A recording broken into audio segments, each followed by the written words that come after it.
Good morning everyone. Welcome to TSN the School. Myself Swati Mahabar. Today we start Economics of class 10th. We are doing chapter number 4, Globalization and the Indian Economy. This is the fifth part of this chapter. 4 part of this chapter will be completed. Come to the page number 64.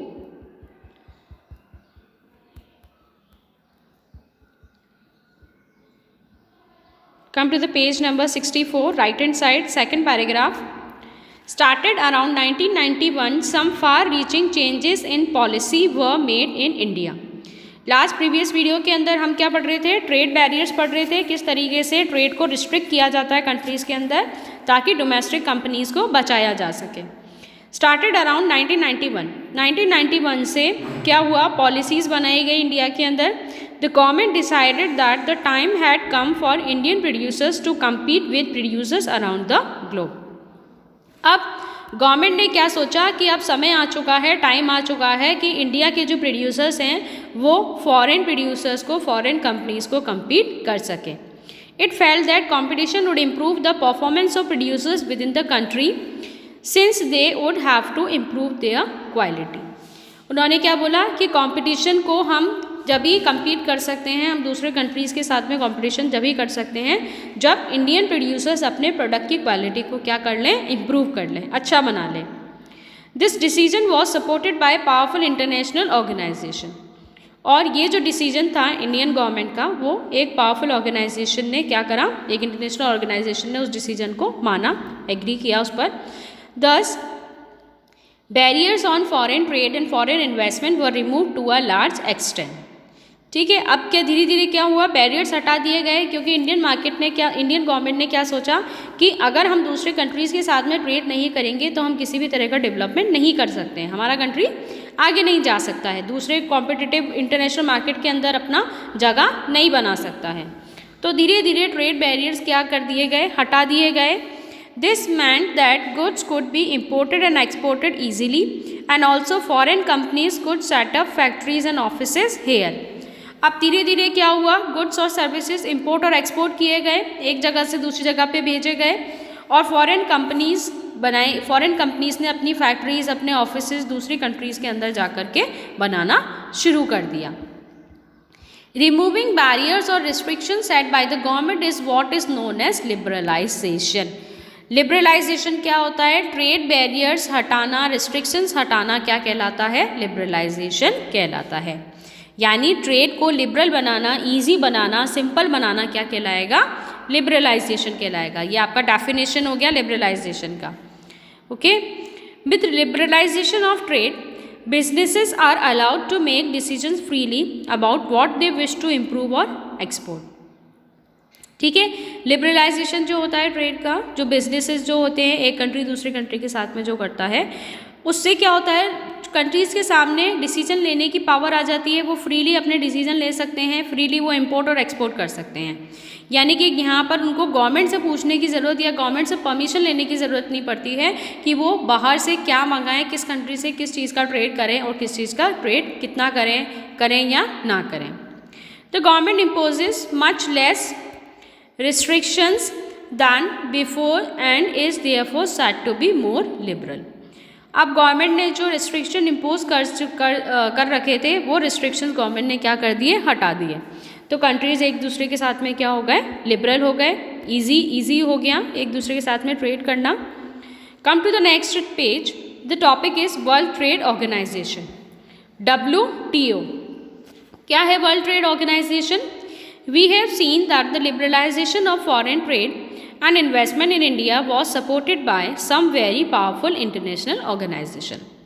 अभी मैंने आप लोगों को बताया कि trade और investment को liberal करना, उसमें लिबरलाइजेशन लेके आना, तो वो सारा काम किसकी सपोर्ट से हुआ? इंटरनेशनल ऑर्गेनाइजेशन के सपोर्ट से हुआ. These organizations say that all barriers to foreign trade and investment are harmful. अब इन ऑर्गेनाइजेशंस ने क्या बोला कि जो भी ट्रेड बैरियर्स होते हैं वो कंट्रीज़ के लिए क्या होते हैं? हार्मफुल होते हैं. अगर आप ट्रेड बैरियर्स लगा दोगे तो फिर आप फॉरेन कंट्री के अंदर, इंटरनेशनल मार्केट के अंदर अपनी जगह कैसे बना सकते हो? There should be no barriers, कोई बैरियर्स नहीं होने चाहिए. Trade between countries should be free. और कंट्रीज़ के बीच में जो ट्रेड होता है वो क्या होना चाहिए, फ्री होना चाहिए। All countries in the world should liberalise their policies. जितने भी कंट्रीज़ होते हैं वर्ल्ड के अंदर वो अपनी पॉलिसीज़ को क्या करें, लिबरलाइज करें, लिबरल बना दें। World trade organisation is one such organisation whose aim is to liberalisation international trade. World trade organisation WTO क्या है, एक ऐसा ऑर्गेनाइजेशन है जिसका मेन मोटिव क्या होता है कि इंटरनेशनल ट्रेड को क्या बनाना है, लिबरलाइज बनाना है। लिबरलाइज मतलब ईजी बनाना है। Started at the initiative of the developed countries, WTO establishes rules regarding international trade. ठीक है, जब वर्ल्ड ट्रेड ऑर्गेनाइजेशन जब स्टार्ट हुआ था डेवलप कंट्रीज से, तो WTO ने क्या इस्टेब्लिश किए, रूल्स बना दिए इंटरनेशनल ट्रेड के रिगार्डिंग में कि किस तरीके से इंटरनेशनल ट्रेड किया जाएगा। And sees that these rules are obeyed, और ये देखा गया कि ये जो रूल्स WTO ने बनाए हैं ये रूल्स सभी कंट्रीज मान रहे हैं या नहीं मान रहे हैं। Nearly 160 countries of the world are currently members of WTO। आज WTO के 160 कंट्रीज़ जो हैं वो क्या हैं, मेंबर्स हैं। लर्न कर लेना ये कितने कंट्रीज़ मेंबर हैं, 160। लेकिन ये जो डेटा है वो कब का है, जून 2014 का। हो सकता है कि आप लोगों के पास में नया पब्लिश्ड बुक हो, ठीक है, तो उसके अंदर डेटा चेंज हो सकता है। जो न्यू जो बुक्स हैं, जो मॉडर्नाइज बुक्स हैं, उसके अंदर डेटा आपको चेंज मिलेगा।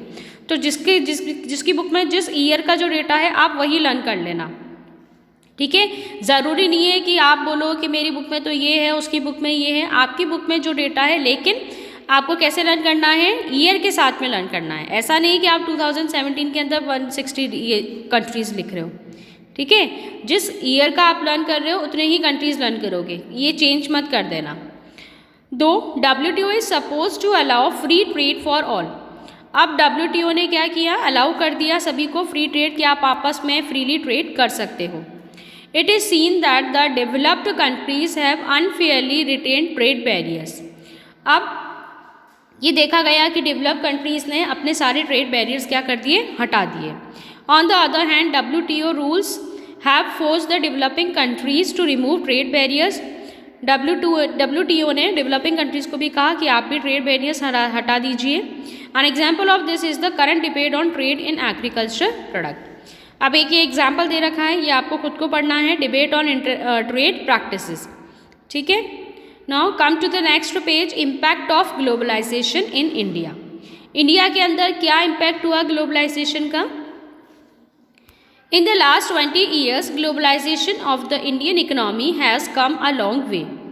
पिछले 20 सालों के अंदर ग्लोबलाइजेशन जो है वो बहुत अच्छा अपना रास्ता बना चुका है, बहुत अच्छे से सेट हो चुका है इंडियन मार्केट के अंदर।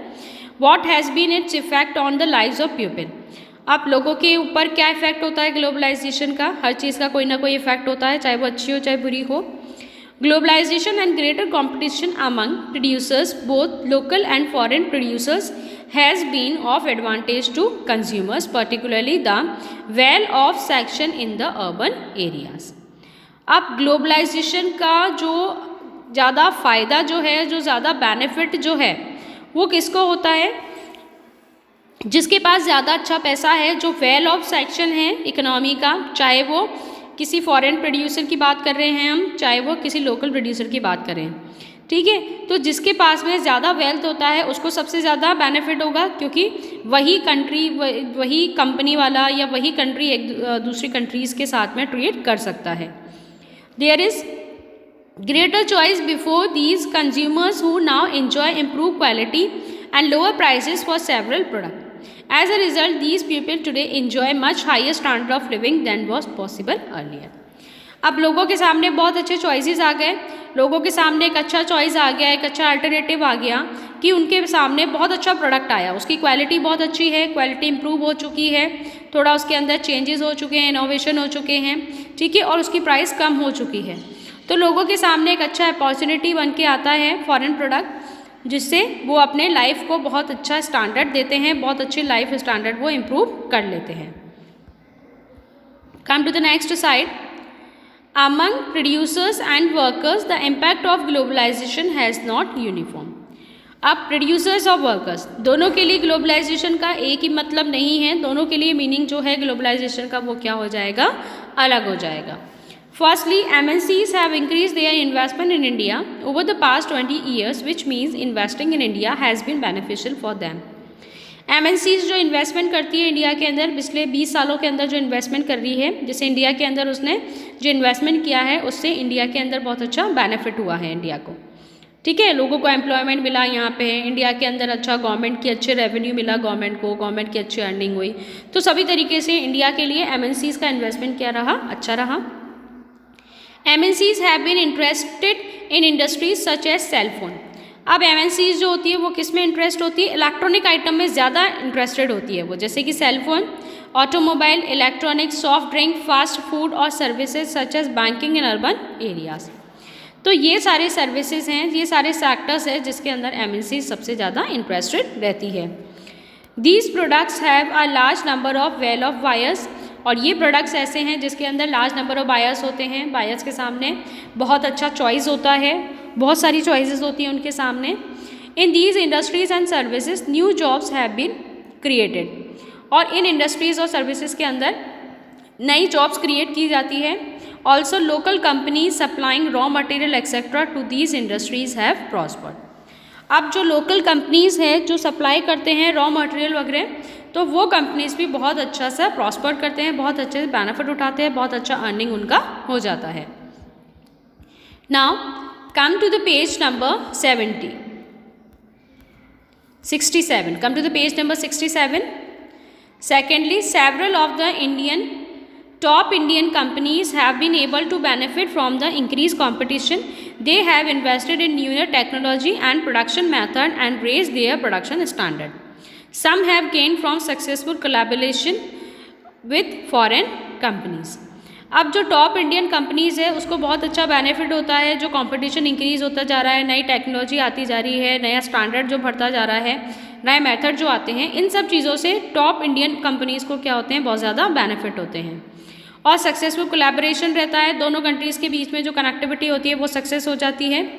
Moreover globalisation has enabled some large Indian companies to emerge as multinationals themselves. Globalisation की वजह से बहुत सारी इंडियन कंपनीज आज क्या बन चुकी हैं, MNCs बन चुकी है, जैसे कि Tata Motors, Infosys, Ranbaxy, Asian Paint, Sundaram Fasteners are some Indian companies which are spreading their operational world wide. ये सब इंडियन कंपनीज थी जो आज पूरे वर्ल्ड के अंदर रन कर रही है। Globalisation has also created new opportunity for companies providing services, particularly those involving IT। ज़्यादातर जो ग्लोबलाइजेशन अपॉर्चुनिटी अवेलेबल कराता है, अपॉर्चुनिटी वो किसके अंदर कराता है, IT के अंदर, इंफॉर्मेशन टेक्नोलॉजी के अंदर। The Indian company producing a magazine for the London based company and call centres are some example. ठीक है, कॉल सेंटर और जो लंडन मैगजीन के बारे में हमने पढ़ा था, ये सब उसके एग्जाम्पल हैं। Besides a host of services such as data entry, accounting, administrative task, engineering are now being done cheaply in countries such as India and are exported to developed countries। अब कुछ सर्विसेज जो हैं, जैसे कि data entry की जो service है, accounting, administrative task, engineering, ये सारी जो सर्विसेज हैं इंडिया के अंदर जो अवेलेबल होती है वो क्या होती है, चीपली जो अवेलेबल होती है वो बाहर से एक्सपोर्ट की जाती है, बाहर एक्सपोर्ट की जाती है। ठीक है, कॉल सेंटर्स वगैरह की फैसिलिटी दूसरे कंट्रीज़ के अंदर भी एक्सपोर्ट की जाती है। यहाँ के कॉल सेंटर्स दूसरे कंट्रीज़ के अंदर, यानी फॉरेन, जैसे मैंने आप लोगों को फर्स्ट या सेकंड वीडियो के अंदर बताया था कि फॉरेन कंपनीज़ के कॉल सेंटर्स जो हैं वो इंडिया के अंदर रन करते हैं, जो फॉरेन कस्टमर्स के साथ में डील करते हैं। आया आप लोगों के समझ में? ये आपका 5th पार्ट कंप्लीट हो चुका है इस चैप्टर का। Clear to you? इसके आगे का जो रिमेनिंग चैप्टर है वो हम 6th पार्ट के अंदर कंप्लीट करेंगे। Okay, thanks for watching and stay home, stay safe.